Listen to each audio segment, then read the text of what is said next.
Well, g'day, folks. We are live. Here we go. 5 days out from our exciting live show. Hello, Alan. Hello, Binky. Hello. I've only just worked out how to use this thing. Oh, I know. Look, it's new to me too. Don't worry. Hopefully it is. I thought Binky might have been at that. I thought Binky might have been at that musical concert. Oh, my son's up there at the moment, so it's a bit. You're not so happy about all of that at this point in time. No information, no nothing. But yeah, no, you were just climbing up the summit of Buller, weren't you, Binky? I am up at Buller. It's beautiful up here. Oh, I imagine it's magnificent. It's always about 10 degrees cooler on a horrible hot day. Oh, lovely. I got no sleep. I got no sleep last night. I was awake from 12 to 4 and got up to do a rowing review. And then I've just had a siesta just then. I've just woken up.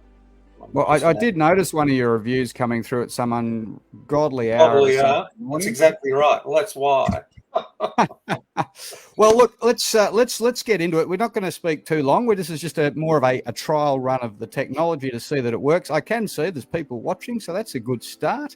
And it seems there's a bit of a delay or a bit of a lag, obviously, in the tech, but that's okay. We'll work through. So 5 days to go. Exciting show. We've got some special guests, apart from obviously our esteemed panel being, of course, the doyen of schoolgirl rowing, Alan Crute, and the absolutely talented and sophisticated and knowledgeable Binky Kafuri.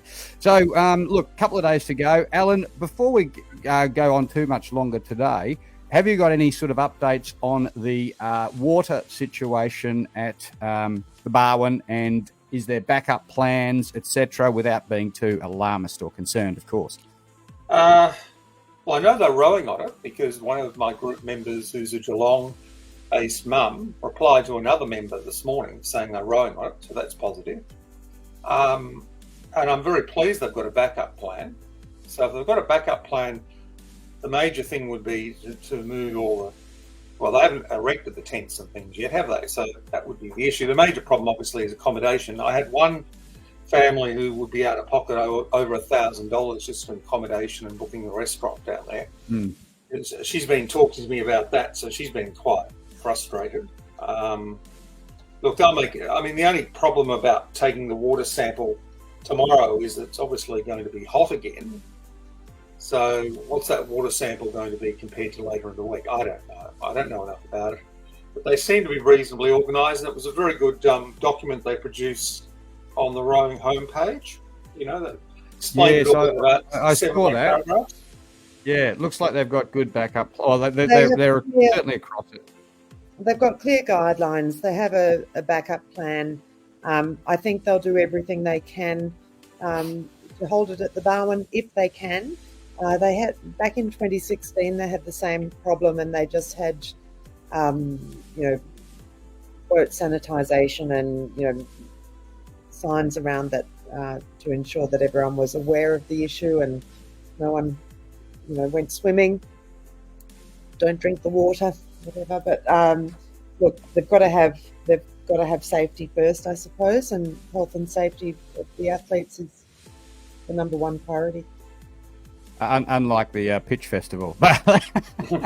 Oh, tell me about it. The only problem, this is the only problem I can see leaving in Geelong, is if and there will be people capsizing at that regatta, because you've got all those scullers who've never sculled before, who get put into a single scull race simply to put them somewhere.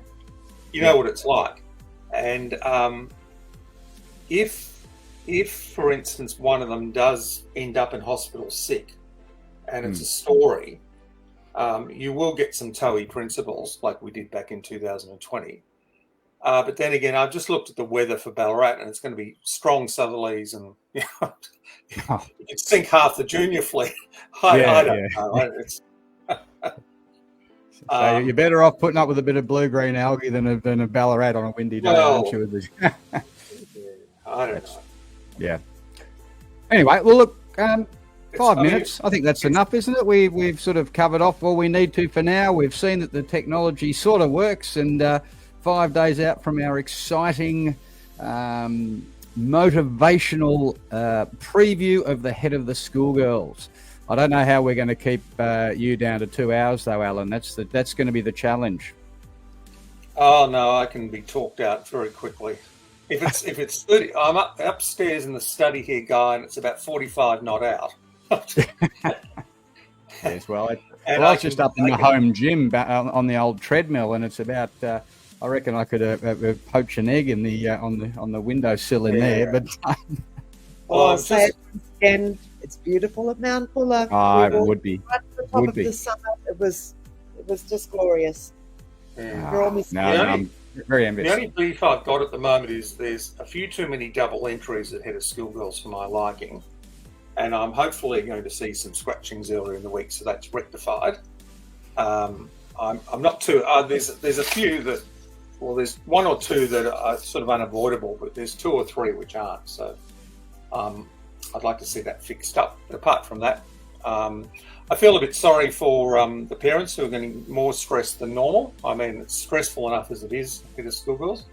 While I couldn't sleep last night, I was remembering some of my experience at Head of Schoolgirls, and a lot of it involves stress. Well, the people who will be most stressed out are those who have organised big fundraising dinners and that kind of. A lot of the schools do use this Food. weekend as a massive fundraiser for their rowing programs, and that'll be sad if they have to make a call on cancelling those events. But hopefully it'll go ahead. You know, I think everyone wants it to go ahead at the Barwon. So let's just keep our fingers crossed. Yep. Yeah. Yep. Now, I'd Guy, say I'm just previewing this really neat event at the moment. It's the Intermediate 4. It's the only intermediate sweep event or 4-seater sweep event there is, or junior. There's 4 entries, my friend, and they're all from Ballarat High. Pretty easy to pick a winning school there. you might get that one right for sure, Alan. It's only whether they're junior first win or they're inter first win. 3 medals for the price of none. So there'll be someone unhappy. Well, I think that's Could be going to some be shattered the third. egos. Yes, well, that's their own little event these days. They Mm. did that last year. Heaven Yeah. knows why, except they win medals. So I'm just Well- finishing that one off. All right. Well, look, let's right. wind it up here. Yep. We will see you guys at 7 p.m. on Thursday for our massive preview. Looking forward to it. And thank you, everyone, for tuning in. And we'll see you guys at 7 p.m. on Thursday. Until then, easy all. Indeed. Bye-bye.